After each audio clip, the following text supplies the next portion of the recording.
안녕하세요. 빅머니의 권미란입니다. 여기 0유로라고 표시되어 있는 화폐가 있네요. 독일의 철학가 칼 마르크스 탄생 200주년을 맞이해서 독일에서 나온 기념화폐 0유로짜리 화폐입니다.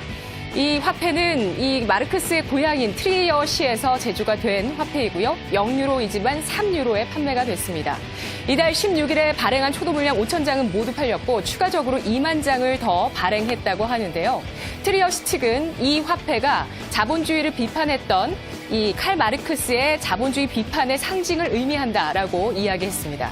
칼 마르크스는 사회주의 사상가로서 왜 노동자는 아무리 일해도 가난한 것인가에 대해서 연구를 해서 자본론이라는 책을 폈는데요.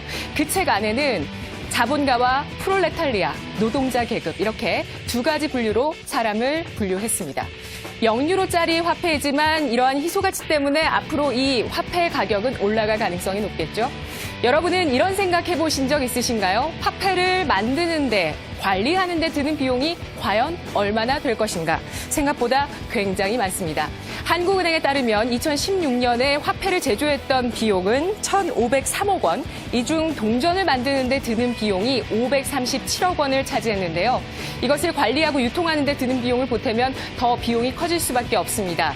폐기를 하는 화폐, 일종의 어떤 불이 나서 화재가 나서 조금 타버리거나 습기 때문에 부패했던 이런 화폐들을 회수해서 폐기하는 데 드는 화폐 규모가 무려 3조 7,693억 원을 기록했습니다. 이것뿐만 아닙니다. 새롭게 또 발행하는 데 드는 비용은 617억 원이 들었습니다. 이렇게 화폐를 제조하고 유통하는 데 드는 여러 가지 메커니즘을 보면 굉장히 물리적으로나 또 금액적으로 비효율적이다라는 생각이 들 수밖에 없는데요. 돈을 제조하고 유통하고 손상된 것을 교환하고 폐기하는데 돈이 이렇게 매년 몇 조 원이나 든다니 놀라지 않을 수 없습니다. 자, 게다가 동전이 생기면요. 절반의 경우 사람들은 이것을 쓰기도 하지만 또 절반에 가까운 47%는 이 돈을 쓰지 않는다고 대답했는데요. 그냥 집에 가져다 놓는 겁니다. 왜냐하면 너무 무겁기 때문에. 따라서 동전은 집에서 잠을 자게 되고 또 계속 잔돈은 필요하기 때문에 은행에서는 또 동전을 제조를 하게 되는 것이죠. 이렇다 보니까 한국은행은 2020년까지 동전 없는 사회를 만들기 위한 로드맵을 가동하고 있습니다. 잔돈이 생기면 유통업체에 적립금 적립카드에다가 잔돈을 넣어주거나 혹은 소비자의 계좌에 직접 잔돈을 넣어주면서 이러한 동전의 유통 비용을 줄이게 되겠다라는 것인데요. 하지만 이것의 실효성과 가이드라인에 대해서 아직까지 여러 가지 말들은 많습니다. 화폐 발행과 유통의 비효율성 그리고 기업들의 마케팅이 더해지면서 돈과 IT는 결합하고 있습니다. 우리가 물건을 살 때나 또 마트에 갔을 때 빵을 살 때 적립금이 쌓이게 되죠. 비행기를 타면 마일리지가 쌓입니다. 이것을 우리는 나중에 현금처럼 쓰게 되고요. 소비자들은 이렇게 뭔가를 할인받을 수 있는 효과를 얻게 되고 기업 측에서는 소비자의 빅데이터를 얻고 그리고 충성 고객을 계속 모아둘 수 있습니다.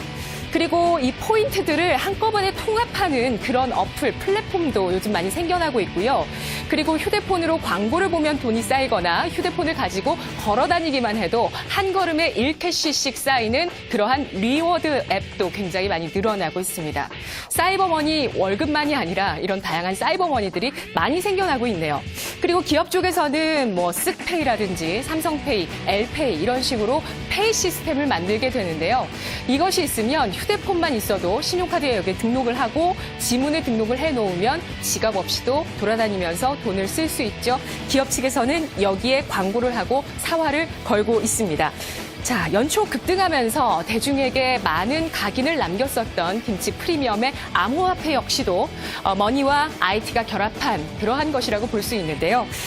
보안과 효율성을 높이고 은행의 존재가 없어도 된다라는 메커니즘을 이야기하고 있습니다.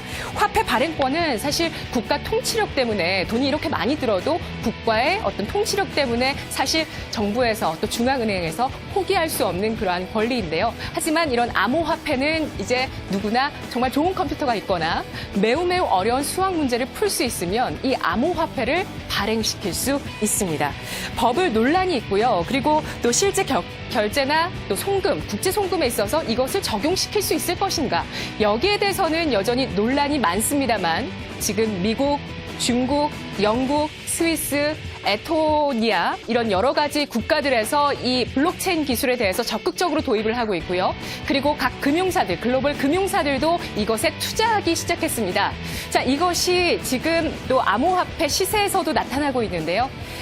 연초에 이 비트코인, 국내 비트코인 가격은 2,800만 원을 기록하면서 고점을 나타냈습니다. 올해 최저 660만 원까지 떨어졌고 최근에 다시 1,000만 원까지 올라와 있는 모습인데요. 바로 이러한 소식 때문입니다. 골드만삭스가 그동안 호평을 하다가 이제 이 블록체인 암호화폐를 투자하겠다라고 선회를 했고 또 그동안 과세 때문에 이 시장을 떠났었던 고액 자산가들이 다시 암호화폐 시장으로 돌아오고 있다라는 인식이 퍼지고 있다는 겁니다.